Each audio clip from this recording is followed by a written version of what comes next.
Mr. Deputy Speaker, I was just 14 when the global financial crisis struck and reckless bankers sent the economy into freefall. I was still a teenager when David Cameron and George Osborne began implementing their austerity agenda.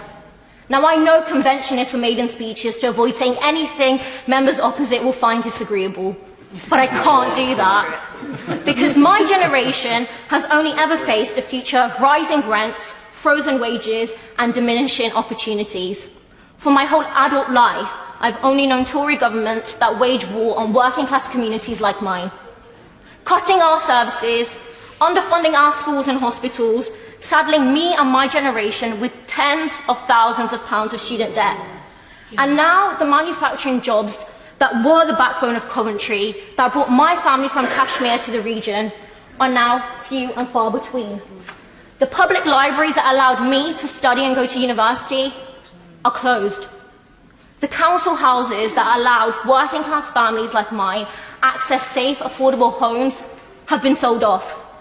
And while the vast majority have seen services cut and wages stagnate over the past decade, the super rich have had their taxes cut and their incomes soar.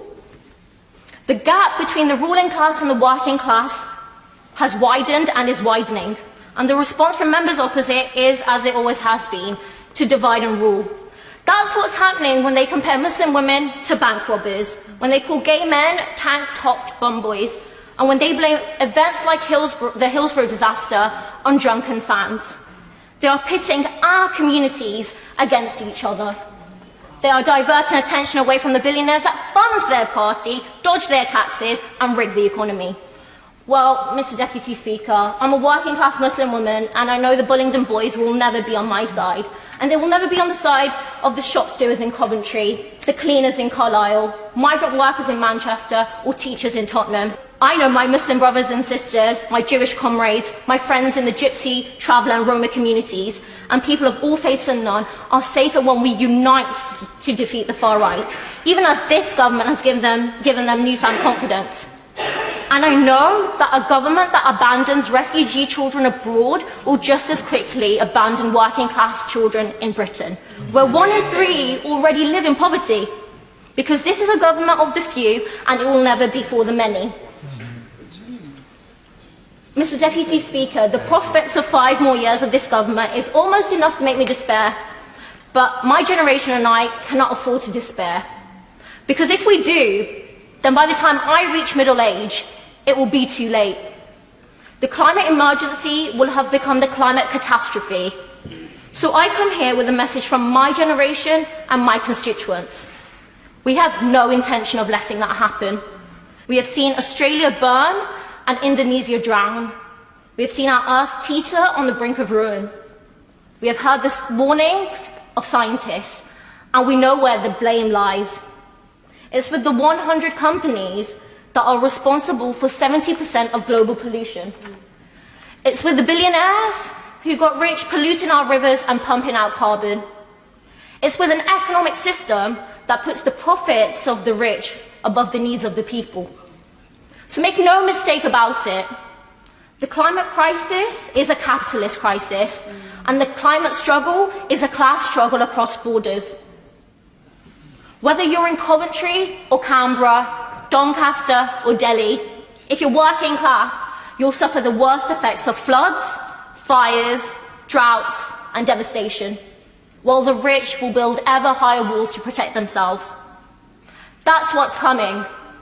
That's what's coming unless we take bold action. It's what will happen unless we unite working people across borders to say our lives are more important than anyone's profits. It's what will happen unless we put power in the hands of the working class to put people and planet first. This is the urgent call of our times, an international Green New Deal to transition from disaster capitalism to a new society created on the principles of equality, freedom and justice. Building green industries, providing good unionised jobs, democratising our economy and eradicating poverty. That new society has an old name. It's a name that inspired past generations in the fight against mass unemployment, war and fascism. It's the name they gave to a decent, livable, healthy future on this planet. That name is socialism. Mr. Deputy Speaker, 10 years ago I was sitting my GCSEs at school. I was a teenager and I never dreamed I would be here today. In 10 years' time, at the start of the next decade, I want to look teenagers in the eye and say with pride, my generation faced 40 years of Thatcherism and we ended it. We faced rising racism and we defeated it. We faced a planet in peril, we saved it. We have our work cut out, but together we can do it. Thank you.